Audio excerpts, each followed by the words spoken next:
It is Friday, dog fans. That means tomorrow is the game. At this point, you should be feeling many feelings. Among them are nervousness. You should be nervous about some things. Okay.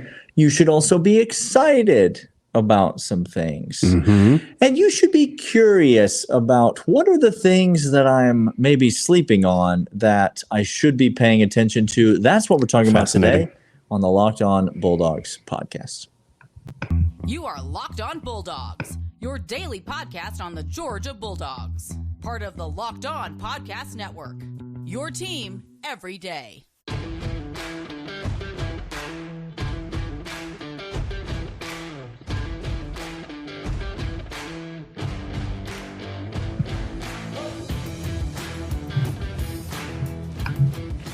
We back here. Thanks for joining us, y'all. If you over on YouTube, hit that subscribe, hit that notify, as well as. We're just running back and we just do it again. Let's just do it again. That's just to remind you. There's never. You should double up on YouTube and the audio set, Daniel. Oh, that's what you should do. We did that on purpose. I see. We did that. Clearly, intern Michael over here doing some professionals. Prophetic professionals. That's what we're all about here. Thanks for joining us. 5-star rating and review. Interact with us. Leave a comment. Leave a review. Love having you. Today, we are talking about what you should be nervous about, what you should be excited about, and what you should definitely not be sleeping on as it pertains to the god-awful noise that is in Columbia, South Carolina. That is that stupid chicken that needs to be burnt to a crisp. I hate that place still to this day. My very first Georgia Experience fandom was watching a South Carolina game. Inside, and I almost threw something immediately. Almost quit the game right there. Almost quit the whole thing. Yep. So let's not bury into. By the way, today's episode is brought to you by BetOnline. More on them in a moment. You know that's right. That's right.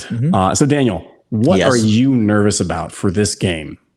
It's very simple what I'm nervous about this game, and there's no reason to puff out our chests and pretend that this is another cupcake, that there's nothing to be nervous about, because that is not true.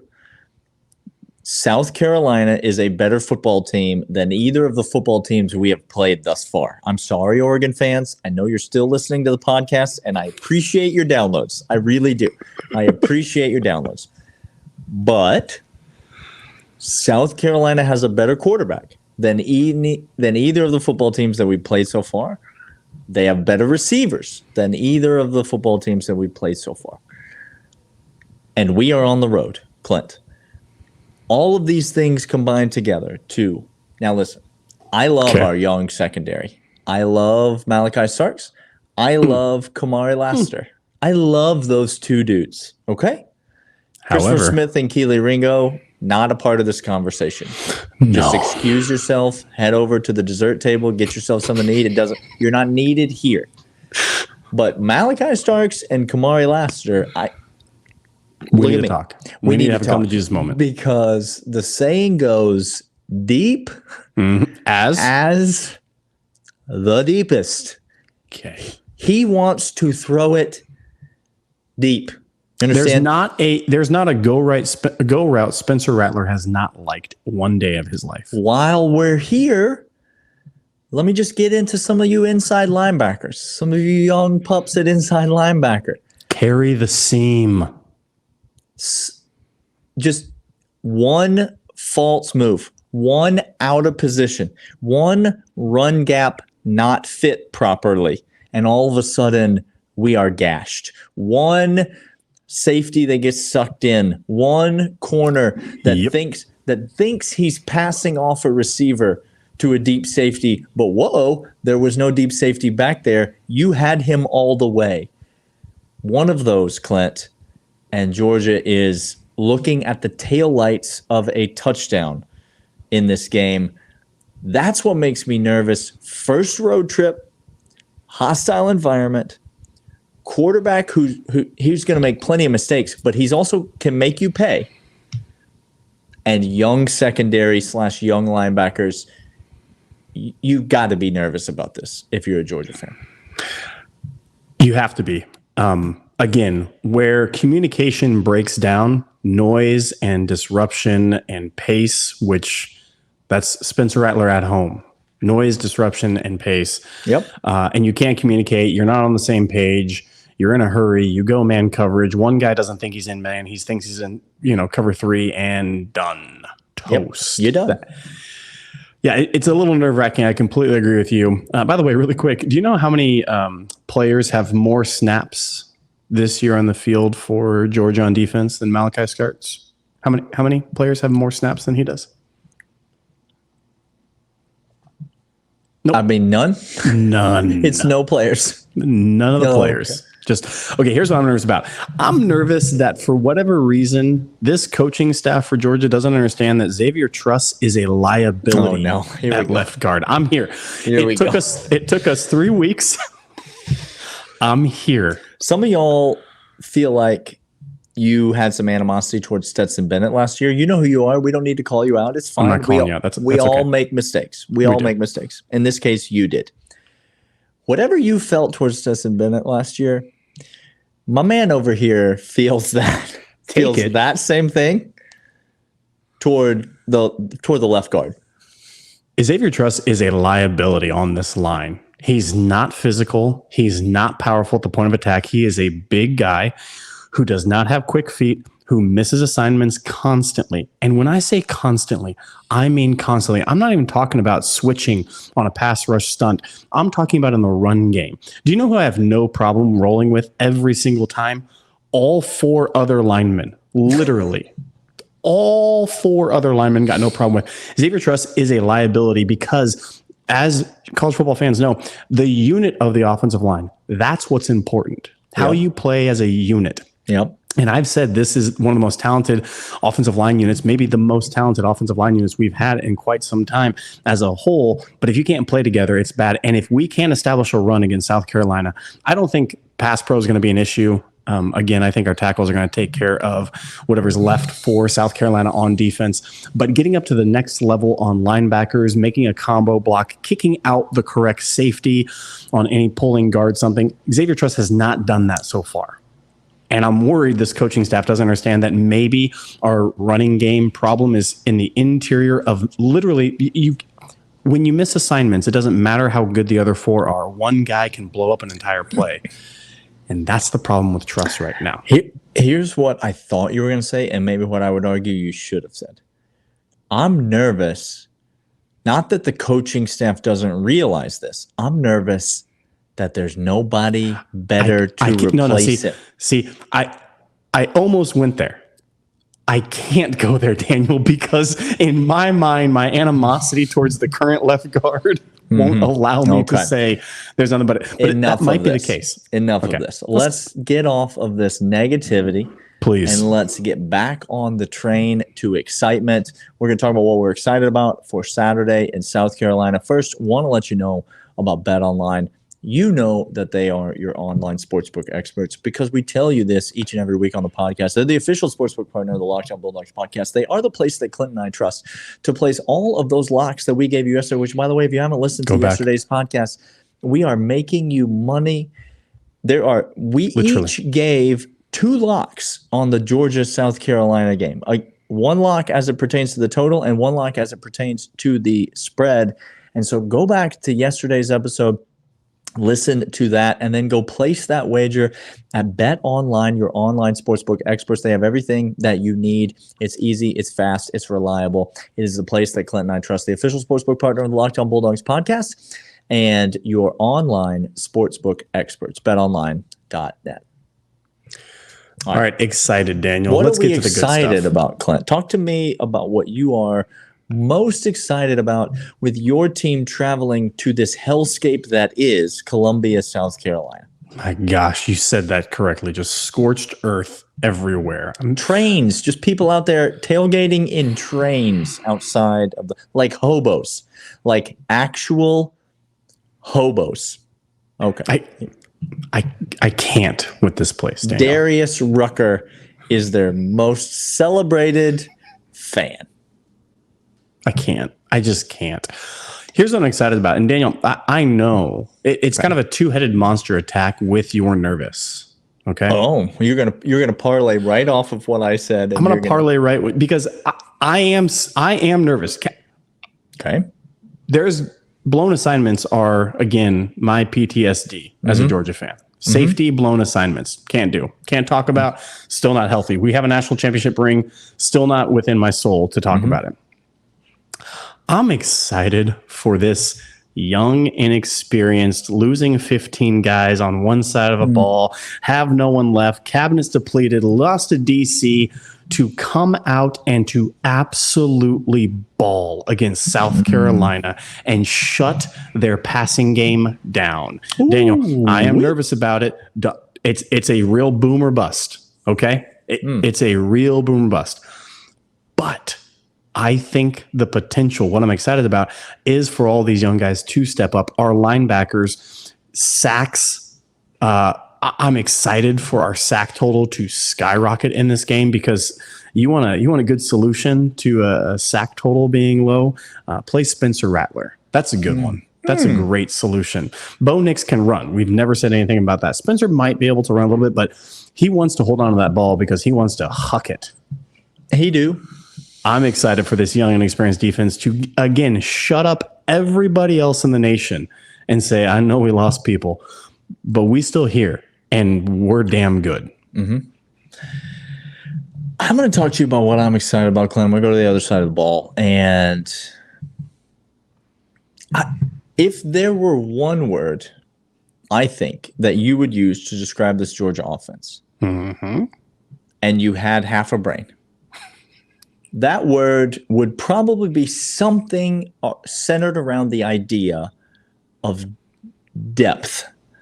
This offense is stacked, like person after person after person after person after. There is just, you take away this, and all of a sudden we're going over here. You take away that, and all of a sudden we're dropping it off to this guy. You take away short, we're going long. You take away running backs out of the backfield, we're going to the tight ends. You take away the tight ends, and oh wait, you can't take away the tight ends. There is so much depth on this offense, Clint. But we've messed around here for 2 games in the season. Okay. Let this wash. I need to hear this. You all need to hear this. All right. We're about to preach a little bit. Get baptized. We messed around a little bit for 2 games here in the season, and it was cute, and it was fine, and it was fun. Everybody was having a good time. We were, but it's SEC play now. Okay. The ticker just ratchets up a little bit. You understand what we're saying? Like it just little hotter, a little bit more tense, and the cream tends to find its way right to the top. Saturday gonna be the day that everybody remembers who the alpha on this offense is. Say his name. Who the best player on this offense is. Brock Bowers gonna go out here and eat on Saturday. Brock Bowers gonna come out here and get his first touchdown of the year. And then what's gonna happen? And then he's gonna get his second touchdown of the year. And then what's gonna happen? And he's gonna get his first 100-yard receiving game of the year. Listen, Brock Bowers is gonna come out here and eat on Saturday. He may break a big one. You may see him get utilized in the run game for the first time. We've seen Ladd McConkey, but maybe Ladd McConkey's getting moved around a little bit because A.D. Mitchell's not in there. You might see that Brock Bowers end around for the first time this year. You're going to be seeing Stetson get him the ball. I just have a feeling that there's something about the sleeping giant that is Brock Bowers that he's going to get woken up on Saturday. And listen, if that doesn't excite you as a Georgia fan, you may check the pulse because you may be dead. You may officially be dead. So Brock Bowers, Saturday, write it down. It's coming. It's coming. Hey, y'all, we're going to come back after this, tell you what not to sleep on. Daniel, let me tell you what not to sleep on. And, yes, and with this, I'm going to tell you again, third game. This is a very, very important game. We're on the road. It's SEC. All of those are important, but it's also important for a lot of trends. Okay. I'm a big trend guy. I'm a big rhythm guy. When I see trends happening, you call it out. Right now, Our trend on offense is stacked depth all the way through. Todd Monken's in his bag a couple of times. By the second quarter, he's got one play in there to put on film. By the third quarter, he's put another game on film. He's using counters very heavily. He's using quick hitters as well as moving Stet to get the deep ball. All of these things are trends that we saw last year, only getting better. Here's what not to sleep on. Okay. Brock is going to have his day. But if you don't think Kenny McIntosh is going to be the leading receiver on this team with A.D. Mitchell out now, don't sleep on that. Don't sleep on Kenny Mack getting 10 receptions in this game because he's our best ball catcher on the team, including A.D. And I didn't say best wide receiver.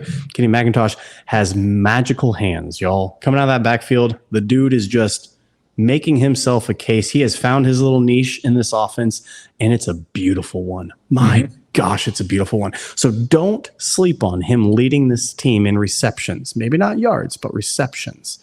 Second thing not to sleep on, don't sleep on Kendal Milton getting over 10 yards per carry. That's what I'm talking about.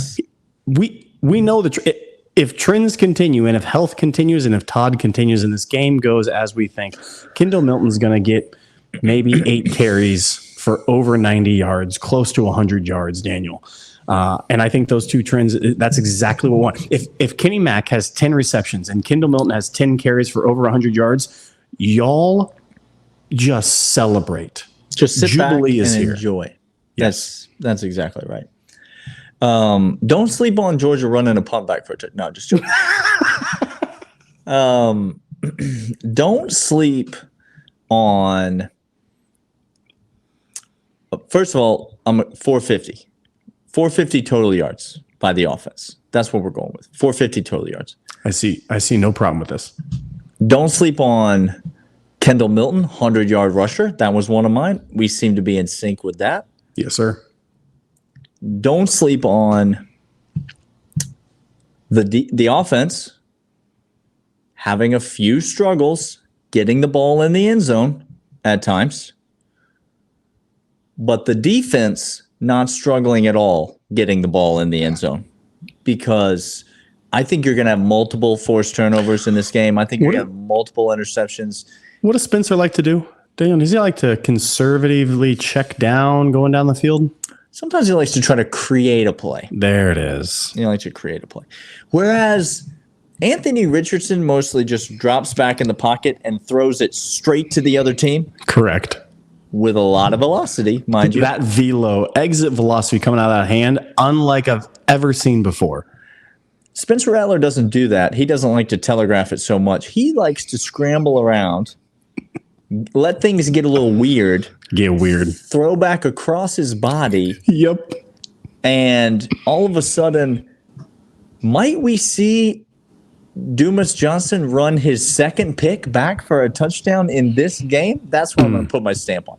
That's what I'm going to call my shot right there. Here we go. Don't sleep on Pops scoring touchdown number 2 this Saturday. It's going to be what I think it's going to be, Dan. It's going to be another Nakobe Dean-esque sideline jumping in front of a route. Speaking of Anthony Richardson, that was yes, sir. Yes, sir. I think there's a chance that's the case, because again, our defensive line is going to eat. They're going to be there.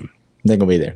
Eat. And Spencer Rattler has 2 choices, because option 1 for him is to live to play another down. He doesn't do that. Okay. Nope. So it's to huck it or to scramble and huck it. These are his 2 options. Either way, it ends in the same result. We have better players back there who are smarter, faster, and quicker. Linebackers included. I love those. This has been Locked On Bulldogs, part of the Locked On Podcast Network. Your team every day. Watch the game. We'll be back Saturday night with another recap. It's the noon kick, so we got plenty of time to exercise all of our fanaticism out on a video. So be looking at that Saturday. We'll see you guys then. See ya.